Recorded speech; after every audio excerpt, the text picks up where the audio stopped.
France में जब नौजवानों की क्रांति हुई, वहां के छात्र जब सड़कों पर उतरे तो उनके प्रोफेसर उस रैली में आगे आगे पर्चा बांटते घूम रहे थे कि छात्रों, नौजवानों की क्रांति की जरूरत इस समय फ्रांस को है, और उसने वहां के इतिहास को बदल कर रख दिया। हमारे यहां का प्रोफेसर जाकर वहां पर शाखा लगाता है कि अगली बार हमको जल्दी प्रमोट कर दीजिएगा। इस देश की शिक्षा व्यवस्था बर्बाद होगी कि नहीं बर्बाद होगी? अगर हमने ये चंद 100 रुपए फीस से इन तालीमी इदारों से पढ़ाई करके यहां तक का सफर तय किया है, तो अपने सामने वो सीढ़ी तोड़ी जा रही है, हमें दर्द नहीं होगा? और अगर हम नहीं बोले तो जो व्यक्ति बाहर रिक्शा चला रहा है, जो खेत में काम कर रहा है, वो आपका स्कूल कॉलेज विश्वविद्यालय बचाने कैसे आएगा? जब उसे यह लगेगा कि स्कूल कॉलेज विश्वविद्यालय के प्रोफेसर अपनी नौकरी बचाने के लिए डर कर बैठे अंदर। कल को यहां पर फरमान आ गया है, विश्वविद्यालयों में सेल्फी पॉइंट बनाया गया है, जिल्ले इलाही की तस्वीर लगी है और उसके बगल में प्रोफेसर पोज दे रहे हैं। यहां शिक्षा व्यवस्था को तुमने पहुंचा दिया कि इस देश के गरीब, कमजोर, मजलूम के हाथ से शिक्षा पूरी तरह से छीन ली गई है और केवल पूंजीपतियों के हाथ में व्यवसाय बन के रहेगी। आपकी जेब में पैसा है तो आपके बच्चे अच्छे स्कूल में पढ़ेंगे, आपकी जेब में पैसा नहीं है तो आपके बच्चे की पढ़ाई नहीं हो पाएगी। इसलिए हम शिक्षा बचाओ और संविधान बचाओ का ये अभियान छेड़ना चाहते हैं ताकि देश बचा सकें, तब जाकर के शिक्षा बचाने की लड़ाई लड़ना चाह रहे हैं। क्योंकि लोग पढ़े लिखे नहीं होंगे तो मजदूरी करने के लिए चुपचाप कोई भी काम करने को तैयार होंगे। तो उद्योगपति का तो सबसे बड़ा फायदा यह है कि अनपढ़ कुपढ़ भीड़ हो तो चुपचाप 10,000 5,000 में आप नौकरी करने को तैयार हो जाएंगे। और अगर शिक्षित होंगे तो आप कहेंगे ना कि पीएचडी की डिग्री लेकर कोई पकौड़ा बेचना रोजगार नहीं हो सकता, हमारी काबिलियत के मुताबिक हमें रोजगार देना होगा। तो जब ये सवाल आप पूछेंगे तो शिक्षा आपके सामने बाधा हुआ। तो इसलिए नेता और सब तमाम तरह के उद्योगपति मिलकर के शिक्षा को बर्बाद कर रहे हैं, स्कूल कॉलेज को बर्बाद कर रहे हैं। और एक किस्सा मैं अपनी क्लास का सुनाना चाहता हूं और इस बात को आखिरी बात कह करके फिर हम आगे की योजना बताकर आपसे विदा लेंगे। मेरी क्लास में एक विद्यार्थी था, वो पीछे कोने बैठा रहता था और हर क्लास में सोता था। 3-4 दिन मैंने उसको टोका कि तुम सो क्यों रहे हो, वो चुपचाप जाग जाए। एक दिन मैं उसके पास गया और मैंने कहा कि तुम रोज क्यों क्लास में सोते हो? तो उसके आंख भर आई। तो मैंने कहा कि यहां बताने लायक कोई बात नहीं है? तो उसने कहा नहीं, पटना के लोगों, शिक्षा व्यवस्था से जुड़े हुए लोगों, इसको आपसे बेहतर कोई नहीं समझेगा, हमसे बेहतर कोई नहीं समझेगा, इसलिए ये किस्सा आपको कहना चाह रहे हैं। उस बच्चे से मैंने कहा कि क्लास के बाद तुम बाहर आकर मुझसे मिलना। और जब उस बच्चे ने बाहर आकर के हाथ जोड़ करके कहा कि सर अब कभी नहीं सोऊंगा क्लास में, मैंने कहा छोड़ दो ये बात, तुम सोते क्यों हो ये बात बताओ। तो उसने कहा कि सर अब कल से नहीं सोऊंगा, लेकिन बता नहीं सकता। मैंने कहा बताना पड़ेगा। तो उसने कहा कि सर किसी से कहिएगा मत, मैं जब यहां से लौट कर जाता हूं तो 2 बजे से 10 बजे तक मैं पिज्जा डिलीवरी का काम करता हूं। और सुनिए उसके आगे के वो पूरा किस्सा। मैं पिज्जा डिलीवरी का काम करता हूं साइकिल से दिल्ली में, और उसके बाद 10 बजे जब लौटता हूं तो केवल 3 बजे तक सो पाता हूं। 3 बजे उठकर अखबार हमारे यहां जो बंटता है उसको 3 बजे से 6 बजे तक मैं अखबार लेकर के, उस अखबार में वो जो ऐड देने के लिए पर्चा देते हैं, हर अखबार के हिसाब से 10 पैसा जोड़कर मुझे मिलता है और उस अखबार को पहुंचाता हूं। और तब उसके बाद 8-9 बजे आपकी क्लास में आता हूं।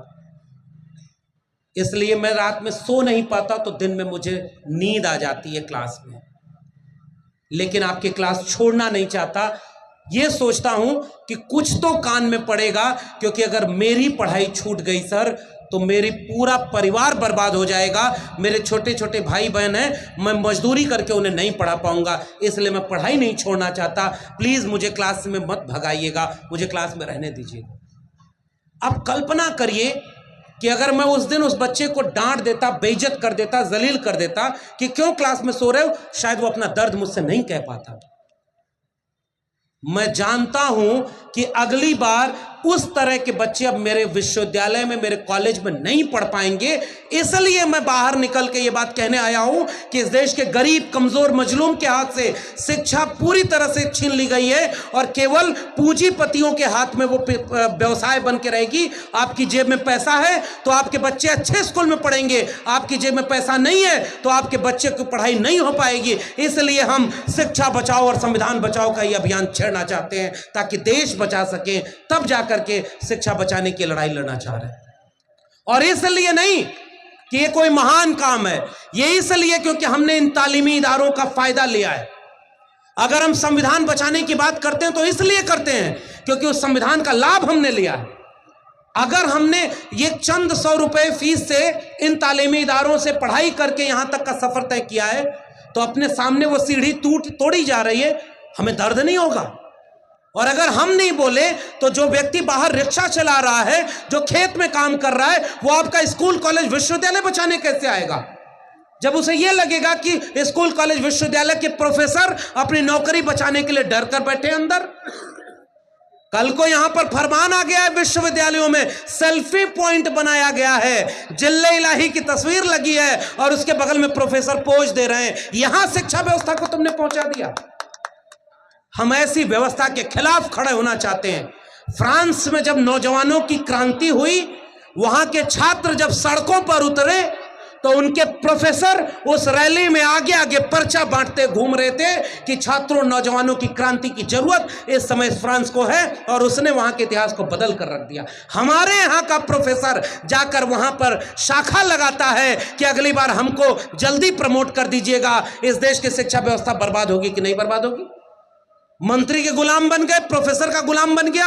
एक प्रोफेसर अपने प्रिंसिपल की चापलूसी करता है क्योंकि वो चोरी करता है, क्लास की चोरी, सिलेबस की चोरी, और चुपचाप सब चोर एक दूसरे को मिला करके अपनी चोरी छिपा रहे हैं। इसलिए हम ये कहना चाहते हैं, इसे नौजवान और छात्र ही बचा सकते हैं इस देश को, और ये आखिरी वक्त है जब शिक्षा को बचाने जैसी कोई गुंजाइश भी बची है। मैं केवल ये बात कहकर आपसे विदा लेना चाहूंगा क्योंकि आप बहुत देर से बैठे हुए हैं, और इसलिए कि मांग करके ये लड़ाई नहीं लड़ी जा सकती, केवल नौजवान और छात्र ही इस लड़ाई को लड़ सकते हैं। दिल्ली विश्वविद्यालय में एक हमारी साथी डॉक्टर रितु बैठी हुई है, उसके ऊपर उसके कॉलेज के 35 बच्चों से कंप्लेन करा दी गई। जब उसने कोर्ट में मुकदमा कर दिया तो पता चला 35 में से 32 बच्चे फेक हैं, यानी प्रिंसिपल ने झूठी कंप्लेन बना दी, न उनके रोल नंबर हैं न वो बच्चे हैं, और उसकी नौकरी छीन ली गई। अगर आप कुछ नहीं करेंगे तो झूठे आरोप लगाकर आपकी नौकरी छीन ली जाएगी, और अगर वो नहीं किया गया तो प्रोसीजर फॉलो करके लक्ष्मण यादव की तरह नौकरी छीन ली जाएगी।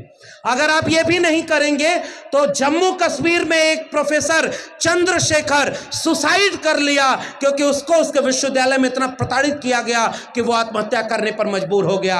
और तारीख आने वाली है 17 जनवरी, जब इस देश में रोहित वेमुला की सांस्थानिक हत्या कर दी गई थी। आज भी एक सवाल इस देश में पूछा जाना चाहिए कि रोहित वेमुला की सांस्थानिक हत्या के बाद क्या हम विश्वविद्यालयों को बचाने लायक भी नहीं बचेंगे?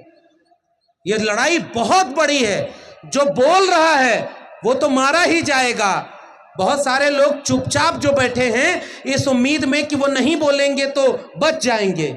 चेगवेरा की वो लाइन मैं बार बार दोहराता हूं कि मैंने कब्रिस्तान में उनकी भी कब्रें देखी हैं जो केवल इसलिए चुप रहे कि बोलेंगे तो मारे जाएंगे। इसलिए हम ये बात कहना चाहते हैं। और आखिरी में आपसे यह आगाज करना चाहते हैं, आज का दिन ऐतिहासिक दिन है। भले ये थोड़े से लोग हैं, भले ये 2-3 दिन में ये गौतम आनंद जी और इनकी पूरी टीम ने और आप सब तमाम छात्र संगठनों ने मिलकर के ये कार्यक्रम कर दिया, और अभी भी हम यहां पर खड़े होकर ये आगाज कर चुके। एक शेर मुझे बहुत मौजू लगता है, वाकिफ नहीं वो लोग सफर के उसूल से, साए की भीख मांग रहे हैं बबूल से। वाकिफ नहीं वो लोग सफर के उसूल से, साए की भीख मांग रहे हैं बबूल से। मैं इस वास्ते सफर में इस एतमाद पर हूं, उभरेंगी मंजिलें मेरी ठोकरों की धूल से। और इसलिए हम ये आगाज करना चाहते हैं। मैं जानता हूं कि ये करने के बाद अब मैं किसी भी इंटरव्यू में बैठने लायक नहीं, वो देखते ही वो मुझे नौकरी से निकालेंगे। लेकिन तुम छीन सकते थे तो केवल नौकरी थी वो तुम छीन लिए, हौसला और हिम्मत तुम कैसे छीनोगे? उसे लेकर भगत सिंह और अंबेडकर के सपनों का भारत बनाने के ख्वाब को कैसे छीनोगे? बिरसा फुले अंबेडकर के और संविधान और मंडल कमीशन के इस सपने को कैसे छीनोगे? हम इस सपने को लेकर गांव के आखिरी व्यक्ति तक जाने की कोशिश करेंगे, उस आखिरी व्यक्ति को समझाने की कोशिश करेंगे कि जब ये सब बर्बाद हो रहा था तो कुछ थोड़े से लोग थे जो उस बर्बादी को बचाने के लिए लड़ रहे थे। हमें पता नहीं कि अगला कार्यक्रम कहां हो पाएगा। बिहार के साथियों ने हिम्मत दी है, सामाजिक न्याय आंदोलन मंच ने हिम्मत दी है, और मैं आप सबसे भी ये गुजारिश करके जा रहा हूं, सवाल केवल भाषण देने का नहीं है, सवाल इस बात का है कि हम सब तो कन्विंस लोग थे ना, तो कोई कन्विंस कराकर कोई कामयाब कार्यक्रम नहीं होता। लेकिन आपने हमें हिम्मत दी। आइए हम दोनों मिलकर एक संकल्प लें। अब तो वैसे ही बेड़ी काट दी है, पहले मैं सैटरडे और संडे ही जाकर संविधान और मंडल की बात किया करता था, मानवता की बात किया करता था। अब तो 7 दिन हमारे पास हैं।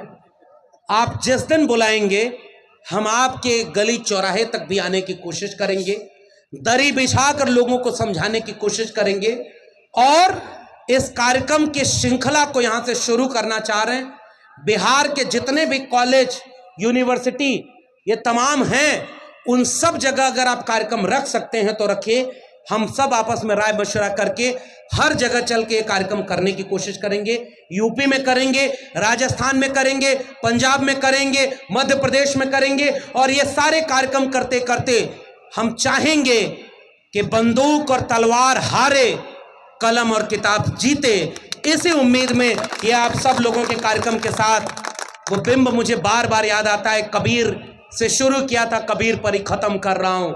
कबीरा खड़ा बाजार में लिए लुकाठी हाथ, और जो घर जा रो अपना चलो हमारे साथ। ये घर फूंक करके चलना होगा, तभी हम सेफ जोन में बैठ करके चाहें कि मुट्ठी भी तनी रहे और कांख भी दबी रहे, इससे क्रांति नहीं होती। हम लोग अगर समझते हैं तो थोड़ा वक्त निकाल करके कलम और किताब बचाने की लड़ाई को लड़ें। और इसी बात के साथ वो आखिरी बिंब